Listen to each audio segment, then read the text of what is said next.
আসসালামু আলাইকুম, জান্নাতুল কিচেনে সবাইকে স্বাগতম জানাচ্ছি। আজ আমি আপনাদের ঘরে তৈরি চটপটি মশলা দিয়ে চটপটি তৈরি করে দেখাবো।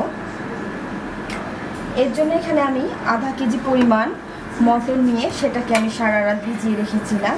তারপর ভালোভাবে ধুয়ে নিয়েছি।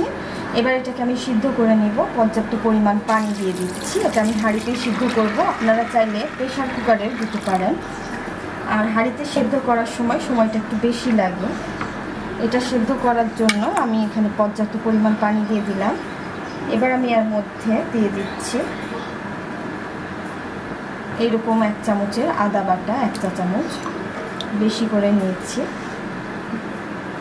আর 1 চা চামচ রসুন বাটা। এবার দিয়ে দিচ্ছি হলুদের গুঁড়া, 1/2 চা চামচের মতো সামান্য পরিমাণ হলুদের গুঁড়া দিয়ে দিলাম। আর দিয়ে দিব লবণ দিয়ে দিচ্ছি, বেশি একটা লবণ দিব না, লবণটাও হালকা করে দিচ্ছি যেহেতু আমি এখানে বিট লবণ ইউজ করব। এবার সব কিছুর সঙ্গে এটাকে খুব সুন্দরভাবে সেদ্ধ করে নেব। আমি চটপটির মটরটাকে খুব সুন্দরভাবে সেদ্ধ করে নিয়েছি। কিছুটা আস্ত আছে, কিছুটা গলে গেছে। আর এখানে আমি চটপটির মধ্যে যেসব উপকরণগুলো মেশাবো, ভাজা জিরার গুঁড়া, ভাজা ধনিয়ার গুঁড়া, ভাজা মরিচ, শুকনা মরিচ নিয়ে ভেজে নিয়েছি, তারপর গুঁড়া করে নিয়েছি। এটা চটপটি মশলা। আর এটা হচ্ছে বিট লবণ, আর এই যে আলু, আর এখানে হচ্ছে পেঁয়াজ, কাঁচা মরিচ, শসা কুচি, ডিম, ধনিয়া পাতা সব কিছু আছে এখানে। এবার এর মধ্যে আমি এক এক করে সব মশলাগুলো অ্যাড করব আর মেশাবো। এখানে আমি 4 কাপের মতো সেদ্ধ করা মটর নিয়ে নিয়েছি। এর মধ্যে আমি চটপটি মশলা দিয়ে দিচ্ছি। এরকম বড় চামচের 2 চামচ দিয়ে দিচ্ছি। এটা আসলে টেস্ট অনুযায়ী, এগুলো সব কিছু মিশিয়ে টেস্ট করে দেখবেন কতটা কি লাগবে। দিয়ে দিচ্ছি বিট লবণ, এটাও টেস্ট অনুযায়ী। এখানে আমি জিরার গুঁড়া দিয়ে দিচ্ছি, ভাজা জিরার গুঁড়া 1 চা চামচের মতো, ভাজা ধনিয়ার গুঁড়া দিয়ে দিচ্ছি 1 চা চামচের মতো,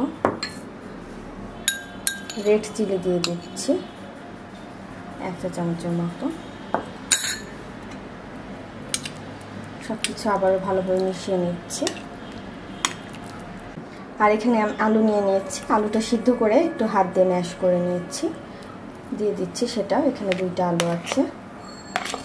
কেউ একটু কম আলু খেতে পছন্দ করে, আর কেউ একটু বেশি খেতে পছন্দ করে, এটাও আপনারা আপনাদের পছন্দ মতো দিবেন। সব কিছু খুব সুন্দরভাবে মিশিয়ে নিয়েছি।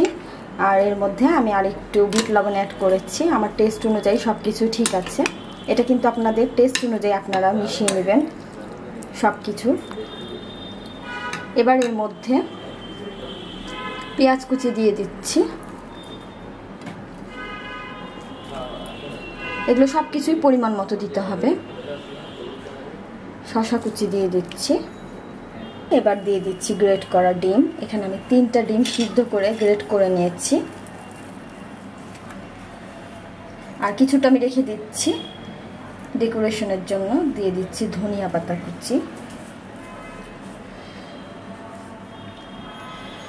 আর দিয়ে দিব কাঁচা মরিচ কুচি। এগুলো সব কিছু কিন্তু টেস্ট মতো, যে যেমন খেতে পছন্দ করেন সেভাবে কিন্তু আপনারা এটা অ্যাড করবেন। আবারও সুন্দরভাবে মিশিয়ে নিচ্ছি।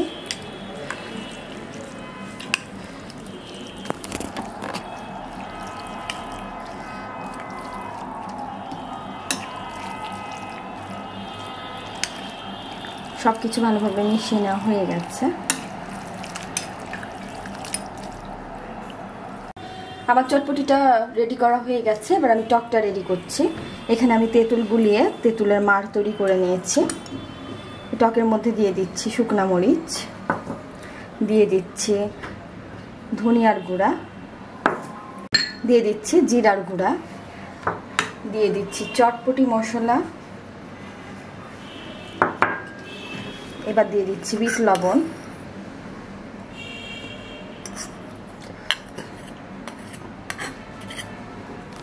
আর দিয়ে দিব একটুখানি চিনি।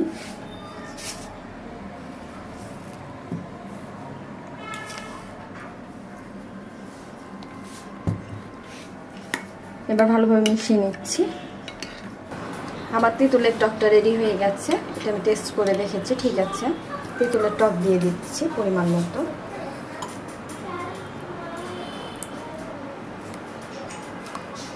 আমি চটপটিটাকে একটা সার্ভিং ডিশে ঢেলে নিয়েছি। এবার উপর থেকে আমি কিছুটা শসা কুচি দিয়ে দিচ্ছি, দিয়ে দিচ্ছি পেঁয়াজ কুচি, দিয়ে দিচ্ছি ধনিয়া পাতা কুচি, ডিম দিয়ে দিচ্ছি,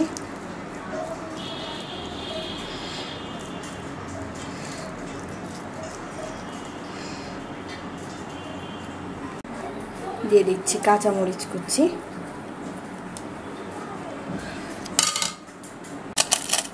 আর এখানে আমি কিছু নিমকি ভেজে নিয়েছি। আমি এটা দিয়ে দিচ্ছি চটপটির উপরে।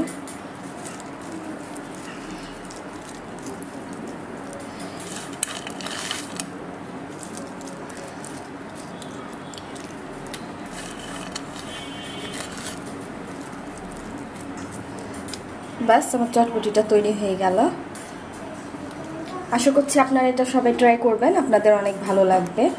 আর আমার এই রেসিপিটি ভালো লেগে থাকলে আমার চ্যানেলে সাবস্ক্রাইব করুন। সাবস্ক্রাইব বাটনের পাশে থাকা বেল আইকনটিতে ক্লিক করুন। এতে করে আমার নিত্য নতুন সব ভিডিওগুলো আপনারা খুব সহজে পেয়ে যাবেন। খুদা হাফেজ।